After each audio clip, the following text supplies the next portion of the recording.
ஜனநாயகம் படத்துல வந்து சான்றிதழ் சென்சார் சான்றிதழ் வரலன்னு சொல்லி கோர்ட்டு போயிருக்காங்க தயாரிப்பு. இது ஒரு அரசு நடிகை படத்துல. எனக்கு வந்து அந்த அந்த விவரம் சட்ட ரீதியாக எனக்கு தெரியல. அப்படி கொடுக்கலன்னா அது ரொம்ப தப்பு. அது இன்னும் கடுமையான பின்விளைவுகளை ஏற்படுத்தும்.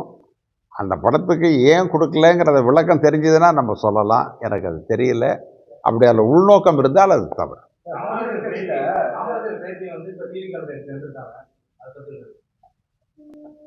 காமராஜர் பேச்சுனா யாரு தெரியல. சொல்லுங்க.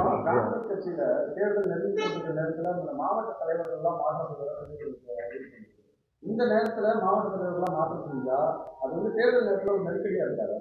இல்லை, இந்தியா முழுவதும் நடைபெறுகிற ஒரு நடைமுறை அது. அது தமிழ்நாட்டில் மட்டும் செய்யலை, இந்தியாவில் பல மாநிலங்களில் செஞ்சுருக்கிறாங்க. அந்த ப்ராசஸ் இங்கேயும் வந்திருக்கு. அதனால் அது வந்து ஆரம்பிக்கப்பட்ட ஒரு விஷயத்தை வேண்டாம் என்று சொல்வது முறையாகாது.